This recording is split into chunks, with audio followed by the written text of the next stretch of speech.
शक्तिपात के बाद भी कुछ लोगों के स्वभाव में कोई बदलाव क्यों नहीं दिखता? इसका कारण यह है कि हर व्यक्ति के पिछले कर्म और शुद्धिकरण की ज़रूरत अलग अलग होती है। जिन लोगों के पिछले कर्म अच्छे होते हैं उनमें बदलाव जल्दी दिखता है। जिनको ज़्यादा शुद्धिकरण की ज़रूरत होती है उनमें बदलाव दिखने में समय लगता है। प्रक्रिया दोनों ही मामलों में शुरू हो जाती है। शक्तिपात का प्रभाव हर व्यक्ति पे अलग अलग हो सकता है और इसके लिए कई कारक जिम्मेदार हो सकते हैं। शक्तिपात के बाद कुछ लोगों के स्वभाव में बदलाव न दिखने के और भी कई कारण हो सकते हैं। इन कारणों को समझना महत्वपूर्ण है क्योंकि हर व्यक्ति की आध्यात्मिक यात्रा और अनुभव अद्वितीय होते हैं। नीचे दिए गए बिंदुओं में इन संभावित कारणों का विश्लेषण किया गया है।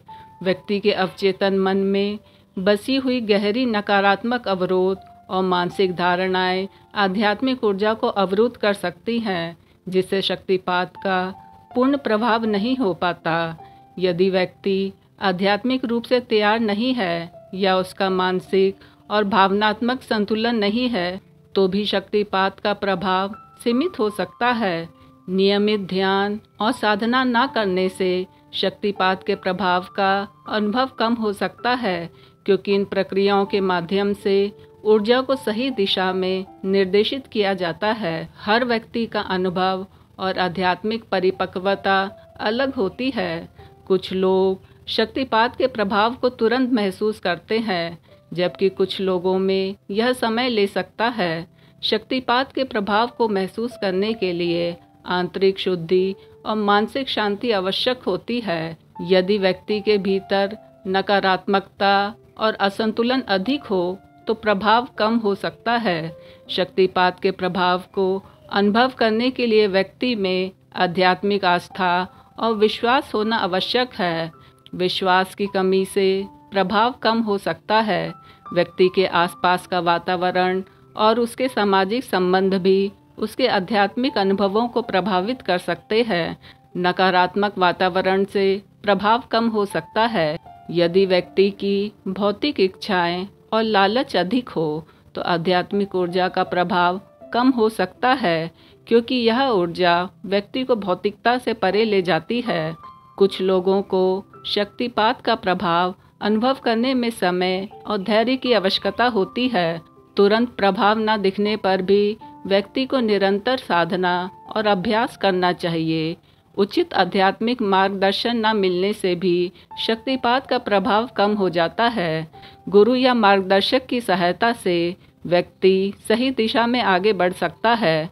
शक्तिपात के प्रभाव को समझने के लिए इसे ऐसे समझे जैसे एक डॉक्टर दो मरीजों को एक ही दवा देता है। एक मरीज जल्दी ठीक हो जाता है क्योंकि उसका शरीर कम नुकसान में होता है, जबकि दूसरे को ठीक होने में समय लगता है क्योंकि उसका शरीर ज़्यादा नुकसान में होता है।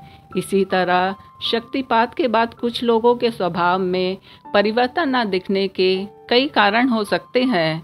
जैसे किसी मरीज का शरीर अधिक बीमारियों से ग्रस्त हो, वैसे ही कुछ लोगों के अवचेतन मन में गहरे मानसिक अवरोध हो सकते हैं जो आध्यात्मिक ऊर्जा के प्रभाव को अवरुद्ध करते हैं। जैसे किसी मरीज का शरीर दवा के लिए तैयार नहीं होता, वैसे ही कुछ लोग आध्यात्मिक रूप से तैयार नहीं होते। उनका मानसिक और भावनात्मक संतुलन न होने से शक्तिपात का प्रभाव सीमित हो जाता है।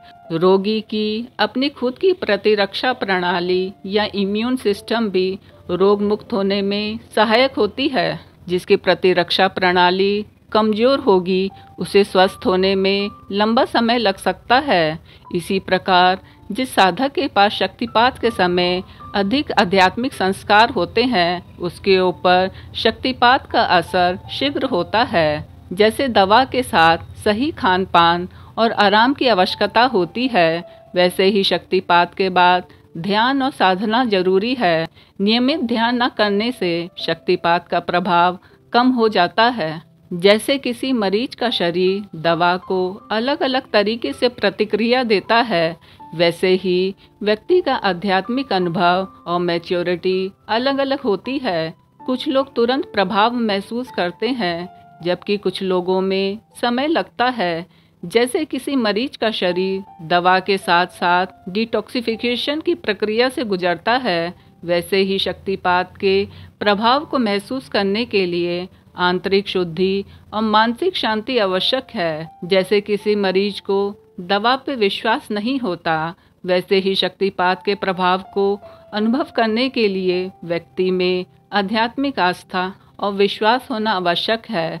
जैसे किसी मरीज का स्वास्थ्य वातावरण से प्रभावित होता है, वैसे ही व्यक्ति का आध्यात्मिक अनुभव उसके आसपास के वातावरण और सामाजिक संबंधों से प्रभावित हो सकता है। जैसे किसी मरीज का स्वास्थ्य उसकी जीवन शैली से प्रभावित होता है, वैसे ही यदि व्यक्ति की भौतिक इच्छाएं अधिक हो तो आध्यात्मिक ऊर्जा का प्रभाव कम हो सकता है। जैसे किसी मरीज को दवा देने का पूरा कोर्स करने और धैर्य रखने की आवश्यकता होती है, वैसे ही कुछ लोगों को शक्तिपात का प्रभाव अनुभव करने में समय और धैर्य की आवश्यकता होती है।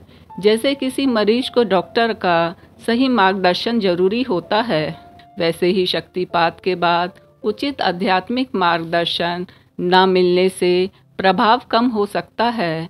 नकली दवाई और फर्जी डॉक्टर भी रोगी को ठीक करने में असमर्थ हो सकते हैं। उसी प्रकार तथाकथित स्वयंभू कुंडलिनी योगी, मास्टर या मार्गदर्शक अपने अक्षम और अयोग्य तरीकों से शक्तिपात करते हैं, जिसका साधक के ऊपर कोई प्रभाव दृष्टिगत नहीं होता है।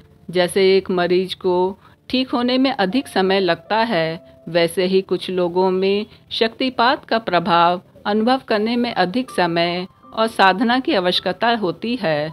इसी तरह कुछ लोगों को कम शुद्धिकरण की ज़रूरत होती है, उनमें बदलाव जल्दी दिखता है।